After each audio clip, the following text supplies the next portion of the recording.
오늘은 지난주 토요일 날에 이어 출애굽기 19장 7절에서부터 25절까지의 말씀을 통해서 하나님의 은혜의 말씀을 나누게 합니다. 오늘 이제 19장, 20장, 21장, 22장, 24장까지 23장, 24장까지의 내용이 바로 하나님께서 이스라엘 백성에게 법도와 율례, 하나님의 뜻을 알려주는 겁니다. 지난주 토요일 날도 말씀드렸지만 18장까지의 광야의 생활을 뒤로하고 이제 어떤 삶을 살아야 되느냐? 지금까지는 불평과 불만과 원망과 상황에 따라서 하나님 앞에 투덜거렸던 인생이 되었다면 이제는 한 번 더 진일보해서 하나님이 어떤 하나님이시고 하나님이 이스라엘 백성에게 내가 어떤 하나님이고 내가 어떤 것을 좋아하고 내가 어떤 삶을 살려 원하고 이제 너의 백성, 즉 나의 백성인 이스라엘 백성이 이렇게 살길 원한다 하고 하나님께서 이스라엘 백성에게 하나님을 계시해 주시고 하나님이 좋아하시는 것, 하나님이 원하시는 삶을 그들에게 말씀해 주시는 내용입니다. 그래서 우리가 지난주 토요일 날 읽었던 1절에서부터 6절까지의 내용의 중요한 구절들이 있죠. 5절과 6절. 5절과 6절을 한번 제가 읽겠습니다. 세계가 다 내게 속하였나니 너희가 내 말을 잘 듣고 내 언약을 지키면 너희는 모든 민족 중에서 내 소유가 되겠고 너희가 내게 대하여 제사장의 나라가 되며 거룩한 백성이 되리라. 너는 이 말을 이스라엘 자손에게 전할지니라. 세계가 다 누구 것이에요? 세계가 다 하나님, 야훼 하나님께 속하였다고 했습니다. 여러분, 우리가 신앙생활 하면 할수록 점점 더 나아가면서 깨닫는 게 뭡니까? 내 것입니까? 아니라는 거예요. 건강 내 것 같지만 건강 내 것 아닙니다. 그렇잖아요? 여러분, 우리가 우리의 힘으로 손가락 까딱할 수 있는 것 같지만 그러나 실질적으로 우리가 매일같이 뛰어야 되는 심장, 내 힘으로 까딱할 수 있어요? 내 마음대로 빠르게 뛰게 하고 늦게 뛰게 할 수 있습니까? 못해요. 그렇잖아요. 우리의 삶에 다가오는 병들이 뭡니까? 내가 조절 못하니까 문제가 생기는 거 아닙니까? 그렇지 않습니까? 그렇죠? 당뇨병이라는 것이 인슐린을 분비해야 되는데 이 췌장에서 인슐린을 분비해주고 그 모든 일들이 잘 돌아가야 되는데 그게 내 마음대로 안 되는 거 아닙니까? 심장병, 당뇨병, 고혈압, 저혈압, 각종 질환들이 내 방법대로 내 원하는 대로 되는 것입니까? 아니라는 거죠. 그렇잖아요. 혈압, 호흡, 내 의지대로 됩니까? 아니에요. 지금 건강에 대해서만 얘기했지만 건강뿐만 아니라 재물도 마찬가지라는 거예요. 재물도 내 것입니까? 아니에요. 재물도 내 것 아닙니다. 시간도 내 것입니까? 시간도 내 것 아니에요. 이 세상의 모든 것이 다 누구에게 속하였습니까? 하나님께 속하였다는 거예요. 그걸 압니까? 아는 게 신앙의 시작이에요. 모르니까 하나님의 것을 인정하지 않습니다. 10분의 1을 하나님 것입니까? 아니에요. 10분의 10 전부가 하나님 것입니다. 그러나 하나님이 10분의 1을 구별하라고 말씀하신 것이죠. 그것도 감사한 것 아니겠습니까? 그렇죠? 이슬람 사람들은 10분의 2를 드린다고 하죠. 10분의 2를. 11조가 아니라 10의 2조를 드린다고 합니다. 10의 9조를 드리라고 한들 그렇게 해야죠. 내 것입니까? 하나님 것입니다. 세계가 다 하나님 것이에요. 신앙에 깊어지면 깊어질수록 내 것이 아니구나. 이게 모두 다 하나님께. 그래서 다윗이 고백하기를 생사화복이 다 주께로부터 존귀와 부가 다 주께로부터 내려옵니다. 그러면서 하나님께 도움을 간구하지 않습니까? 오늘 저와 여러분도 마찬가지입니다. 우리의 삶의 모든 것 다 하나님이 주셔야 된다는 겁니다. 하나님의 소유가 다 속하였고 그 말, 즉 너희가 내 말을 잘 듣고 내 언약을 지키면 너희는 모든 민족 중에 내 소유가 되겠고 하나님 말씀을 잘 들어야 된다는 거예요. 신앙의 시작은 어디서부터 옵니까? 들음에서부터 납니다. 믿음은 들음에서 나며 들음은 그리스도의 말씀으로부터 말미암는다. 그죠? 안 들리는 게 문제죠. 들리면 그죠? 들려지는 게 그게 축복 아닙니까? 교만하면 충고가 들려져요? 안 들립니다. 그렇잖아요. 사춘기의 자녀가 부모의 말을 들어요? 안 들립니다. 왜요? 그 마음에 교만하기 때문에 안 들리는 거예요. 그렇죠?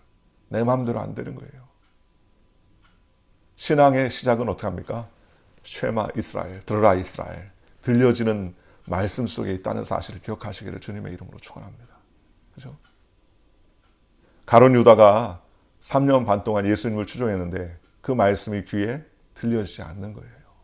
믿어지지 않는 거예요. 수많은 기적을 체험하고도 기적처럼 여겨지지 않으니까 결국 내 뜻, 내 방법대로 되지 않으니까 어떡합니까? 3년 반 동안. 여러분 3년 반 동안 예수님과 함께 동행해 오십시오. 성경에 보면 예수님이 수많은 기적을 베풀어 주셨다고 했습니다. 그런데도 불구하고 안 들리니까 결국 예수님을 은 30에 팔지 않습니까?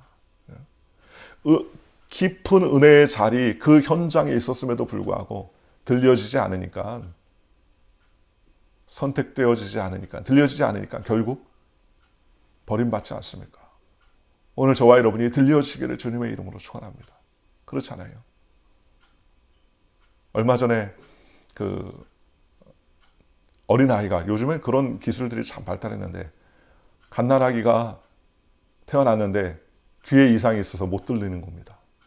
그런데 인공 와우를 설치해 가지고요. 애가 이제 듣는 거예요. 처음으로 엄마 목소리를 들어요. 엄마가 아이를 이름을 딱 부르니까 애가 와들짝 놀라면서 엄마를 쳐다봅니다. 그래서 빵꾸 웃어요. 엄마가 막 눈물을 흘리면서 좋아합니다. 여러분 들려지는 게 축복입니다. 하나님 말씀이 들려지는 것, 하나님 말씀이 깨달아지는 것, 하나님 말씀을 사모할 수 있는 것, 그죠? 그렇게 잘 말씀을 듣고 그 다음에 어떻게 합니까? 언약을 지키면 하나님이 어떻게 한다? 복을 내려주신다. 어떤 복입니까? 하나님께서 모든 민족 중에 내 소유가 되게 한다. 그죠? 하나님께 쓰임받는 방법이 있습니다. 어떤 사람이 쓰임받습니까? 하나님의 소유가 된 사람이 쓰임받는 거예요. 그렇지 않습니까? 여러분 물건도 내 소유니까 내가 쓰는 거지 내 소유가 아니면 씁니까? 안 쓰지요. 그래서 하나님께서 이스라엘 백성에게 어떻게 합니까? 너희가 모든 민족 중에서 제사장의 나라가 된다. 거룩한 백성이 된다. 제사장이라는 말이 뭡니까? 제사장이 중보자예요. 사의를 잇는 것입니다. 다리를 놨는 사람들 제사장이라는 말이죠. 대신 중보하고 대신해서 사의를 좋게 하는 것. 그게 제사장의 나라가 되는 겁니다. 이스라엘 백성이 현재 이스라엘이 잘못한 거예요. 하나님이 민족을 복주시겠다. 세계에서 으뜸되게 하겠다. 아, 우리 민족만 똑똑하구나. 우리 민족만 잘 됐구나. 천만의 말씀. 하나님이 이스라엘 민족에 뭘 되게 하십니까? 제사장이 되게 하셨다. 즉 다른 모든 민족들이 다 하나님께로 나올 수 있는 다리 역할을 하는 나라가 되게 하겠다는 거예요. 그죠? 우리는 다리를 놓는 사람들이 돼야 됩니다. 무엇으로요? 예수 그리스도의 십자가의 다리를 놓는 사람들이 돼야 됩니다. 그래서 하나님께서 말씀하신 이 말씀을 모세가 7절에 장로들을 불러 야훼께서 자기의 명령하신 그 모든 말씀을 그들 앞에 진술을 딱 했어요. 그랬더니 어떻게 해요? 백성들 일제히 내려와 일제히 응답하여 이르되 야훼께서 명령하신 대로 우리가 다 행하리이다. 하나님 말씀대로 우리가 다 행하겠습니다. 하나님 말씀에 순종하겠습니다. 그러면서 그들이 하나님 앞에 나오더라는 것입니다.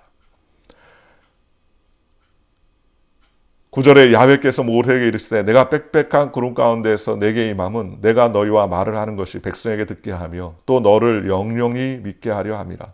모세가 백성의 말을 야훼께 아뢰으므로 야훼께서 모세에게 이르시되 너는 백성으로 가서 오늘과 내일 그들을 성결하게 하며 그들에게 옷을 빨게 하고 준비하게 하여 셋째 날을 기다리게 하라. 이는 셋째 날이 나 야훼가 온 백성의 목전에서 시내산에 강림할 것이며. 하나님이 어떻게 합니까? 이스라엘 백성에게 직접 오시겠다는 겁니다. 지금까지는 하나님이 특정한 사람에게 통하여 대면하셨는데 하나님이 시내산에 직접 강림하시겠다는 겁니다. 그래서 강림하시는 하나님, 이스라엘 백성에게 하나님께서 나타나셔서 모세와 대면했던 그 하나님이 하나님께서 직접 현현하셔서 나타나셔서 모세에게 하신 말씀대로 그들에게 알려주시고 또 그렇게 하시는 무엇입니까? 모세를 통하여서 하나님께서 모세에게 이렇게 말씀하시는구나. 그렇게 알려주기 위해서 하나님께서 부르시다는 겁니다. 그래서 9절에 백성이 듣게 하며 또 너를 영영히 믿게 하려 함이라. 하나님께서 이와 같이 빽빽한 구름 가운데서 시내산에 임재하여 하나님께서 이스라엘 백성 앞에서 하나님임을 증거하시고 모세에게 영영히 하나님의 지도자로 하나님께 세우셨구나 하는 것을 믿게 하려 하신다. 그래서 하나님께서 이스라엘 백성을 세워주시고 인도해 주셨다. 그래서 하나님을 만나기 위해서 준비시킵니다. 첫째 뭡니까? 계약을 실천하겠다는 다짐을 준비시킨 것이죠. 하나님께서 계약을 실천한다는 다짐을 준비시킵니다. 그래서 하나님께 부복하고 나아가게 하죠. 오늘 저와 여러분도 마찬가지입니다. 하나님을 만나기 위해서 준비시켜요. 그죠? 하나님 말씀대로 순종하겠습니다. 하나님의 말씀대로 나아가겠습니다. 군대에 가면은 제일 훈련한 게 뭡니까? 제식 훈련입니다. 제식 훈련은 뭐예요? 간단해요. 앞으로 가 하면 가는 거고요. 서 그러면 서는 거고, 제자리에 서 그러면 서는 거고, 열중 쉬어 그러면 열중을 탁 쉬는 거고, 또 뒤로 돌아가 그러면 몸이 탁 반응하는 겁니다. 그거를 6주 내내 훈련을 해요. 6주 내내. 왜? 몸에 배게 하기 위해서요. 제식 훈련. 명령에 순응하기 위해서 훈련하는 거예요. 하나님이 우리에게 말씀하실 때 예, 아멘 이와 같은 훈련이 돼야 된다는 겁니다. 그게 제일 시작이라는 거예요. 제 생각에는요, 그게 없어야 돼요. 제 생각엔 내 뜻은요, 제가 따져보니까요, 이게 없어야 됩니다. 하나님 명령에 아멘 순종하며 나가야죠. 그리고 두 번째, 하나님께서 이스라엘 백성을 성결시킵니다. 10절에서부터 15절 내용이죠. 하나님이 성결을 준비시킵니다. 먼저 10절에 하나님께서 뭐라고 말씀하십니까? 야훼께서 모세에게 이르시되 너는 백성에게로 가서 오늘과 내일 그들을 성결하게 하며 그들에게 옷을 빨게 하고, 옷을 빨게 한다. 백성과 제사장들을 하나님께서 준비시킵니다. 14절에는 제사장들을 준비시키죠. 제사장들에게 뭘 준비시킵니까? 14절에 모세가 산에서 내려와 백성에게 이르되 백성을 성결하게 하니 그들이 자기 옷을 빨더라. 그래서 하나님께서 먼저 기간을 정해서 첫째 날, 둘째 날 동안 이스라엘 백성들에게 성결하게 하라는 거예요. 성결하게 하라. 옷을 빱니다. 옷을 빨아. 아유, 육체적인 옷을 빤다고 거룩하게 되나? 준비시키는 거예요. 그렇잖아요. 의복이 얼마나 중요합니까? 옷을 깨끗하게 빨아. 그 옷이 새 것인지 헌 것인지 그게 아니라 깨끗하게 옷을 준비하고 빨아. 광야에 물이 어디 있습니까? 그죠? 그러니 요즘처럼 우리가 수도꼭지만 틀면은 물이 나오는데 얼마나 쉬워요. 그러나 그 광야에서 물 얻기가 쉽지 않은 그때에 하나님께서 일주 동안 물을 찾아서 자기 옷을 빨라는 거예요. 그렇게 준비시키는 겁니다.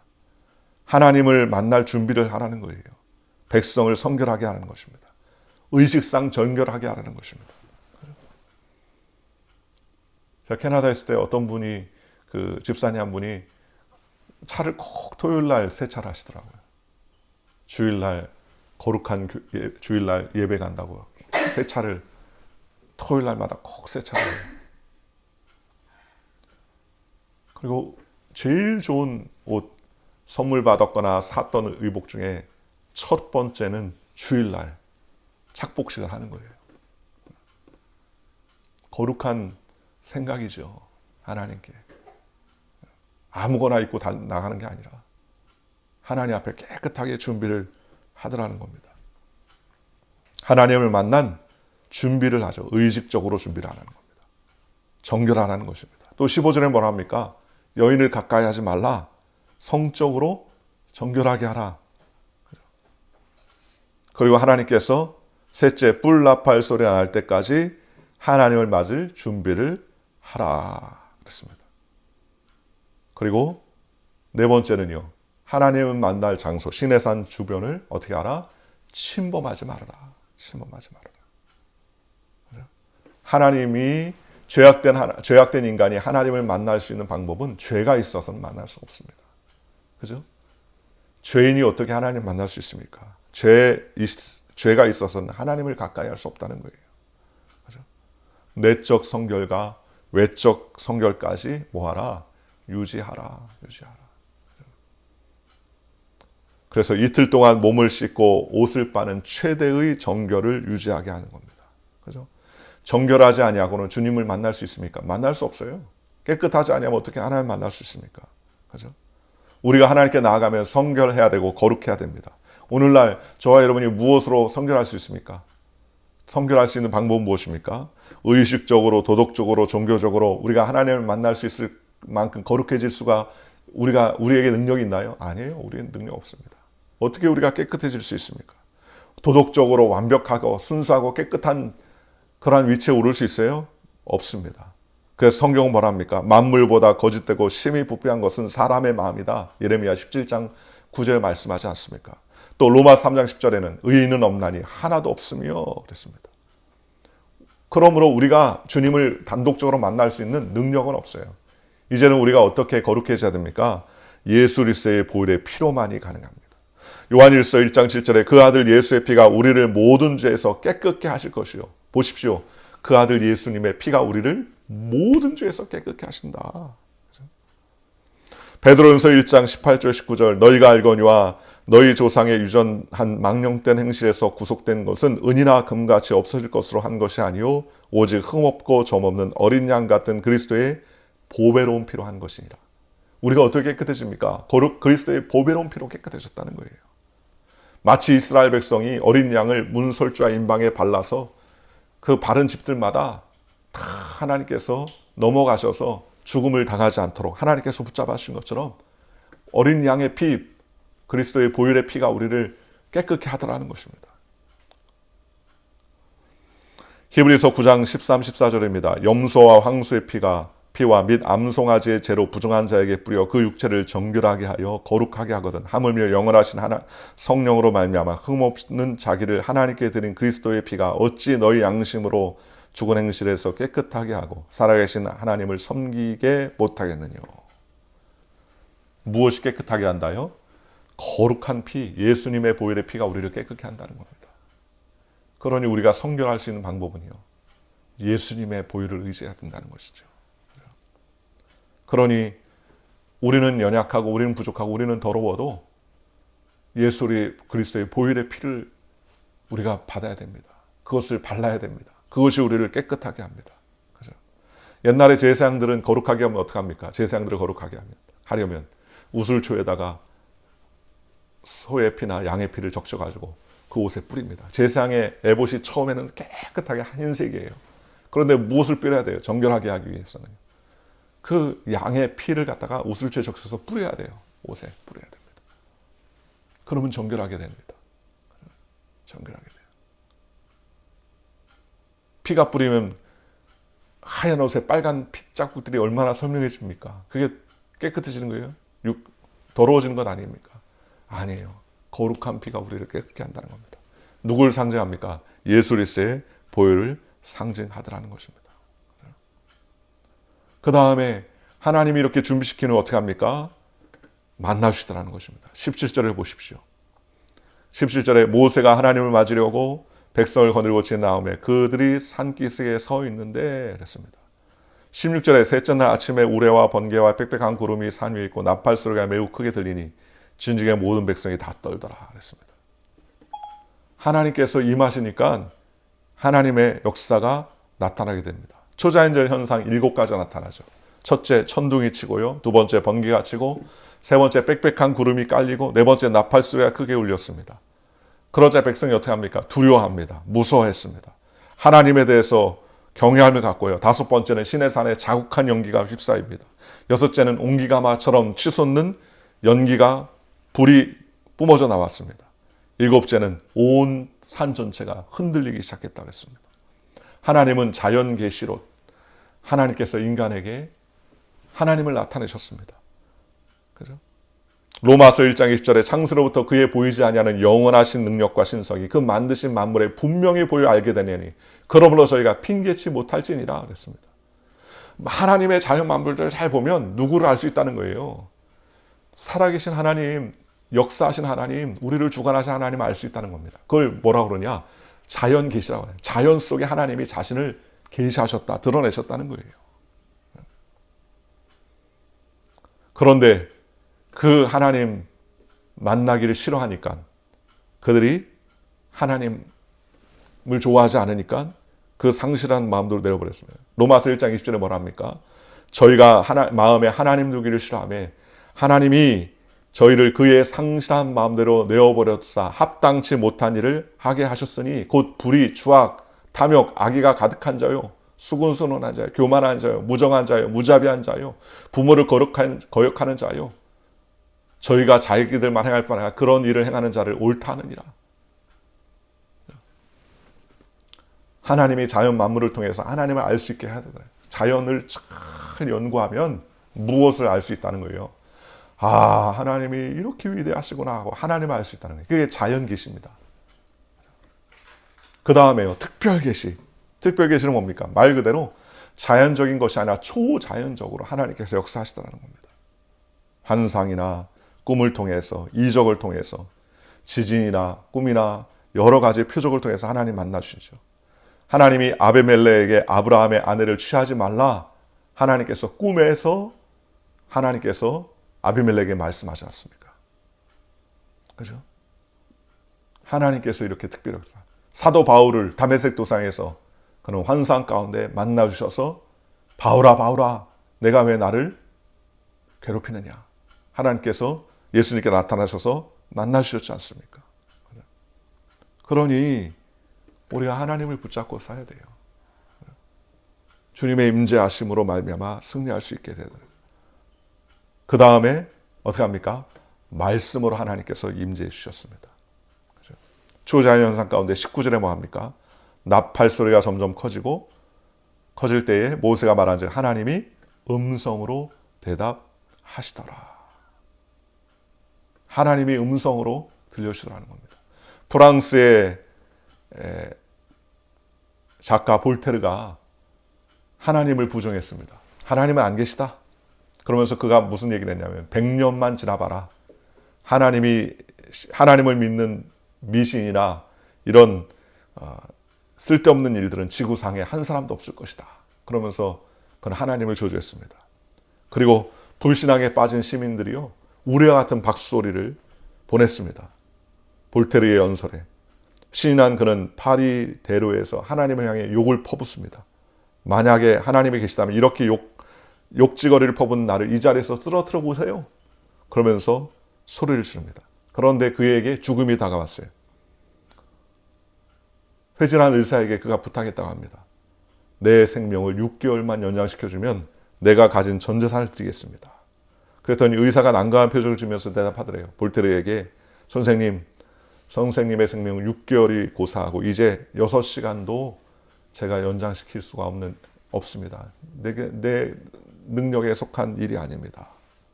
그러자 그는 죽어가면서 나는 지옥에 떨어져 가는구나 몇 마디 소리를 지르고 죽었다고 하죠. 세월은 흘러서 볼테르가 죽은 지 100년이 지났다고 합니다. 그러나 그가 호언장담했던 하나님을 믿는 미신 따위는 없어질 것이라고 했는데 없어진 것이 아니라요, 오히려 무신론 책을 펴냈던 그의 인쇄기는 성경을 인쇄하는 데 사용했고요, 그의 저택은 성경 보관 창고로 사용되었다고 합니다. 그죠? 말씀이 영원합니다. 말씀을 통해서 우리가 만나는 거예요. 그러니 하나님께 우리가 가까이 나가야 됩니다. 설교 때도 누누이 얘기했지만 백화점 왕이었던 존 워너메이커가 기자들에게 당신의 60년 인생 가운데 가장 사업가로서 60년을 맞았을 때죠. 기자들이 당신이 가장 사업에 잘 투자를 하셨던 사람인데 지금까지 한 투자 중에 가장 귀한 투자가 뭡니까? 라고 말했더니 그가 이렇게 얘기했다는 거 아닙니까? 내가 했던 투자는, 최고의 투자는 10살 때 $2 75센트를 주고서 가죽 성경 하나를 구입한 것이 내 인생의 최대의 가장 의미 있는 투자였고 최고의 투자였다. 왜냐하면 그 성경이 나를 만들었기 때문입니다. 그렇게 이야기했지 않습니까? 영국 엘리자베스 여왕은 말하기를 영국의 모든 영토를 버릴지라도 나는 성경을 버릴 수 없습니다. 라고 이야기했다는 거 아닙니까? 미국의 클리브랜드 대통령은 그의 대통령 취임식 연설장에서 그는 이렇게 고백했다고 합니다. 방탕한 청년이 오늘 이 자리에 서게 된 것은 오직 성경의 힘입니다. 그렇게 말씀이 우리를 변화시키고요. 말씀이 우리를 거룩하게 하고 말씀이 우리를 하나님 앞에 이끌어 주신다는 거예요. 그러니 어떻게 해요? 하나님 말씀을 붙들어야 됩니다. 오늘 하나님이 빽빽한 그룹 가운데서 천둥 번개가 치고 불이 오르고 연기가 피어지고 안개가 빽빽한 가운데서 하나님의 음성이 온 이스라엘 백성에게 들려지더라는 거예요. 얼마나 감사합니까? 오늘 인생의 가장 큰 축복은 뭐예요? 하나님을 만나는 것입니다. 인생의 가장 큰 축복은 주님을 만나는 거예요. 이것보다 더 큰 축복이 없습니다. 오늘 저와 여러분이 이미 주님을 만났습니다. 더 깊은 주님의 만남을 경험하게 되시기를 주님의 이름으로 축원하고 이스라엘 백성에게 임하셨던 하나님, 그 임재의 하나님이 오늘 저와 여러분에게 나타나셔서 말씀하시고 꿈으로도 또 말씀으로도 우리에게 계시해 주셔서 그의 말씀을 순종하며 달려가는 저와 여러분들 되시기를 주님의 이름으로 간절히 축원합니다. 기도하겠습니다.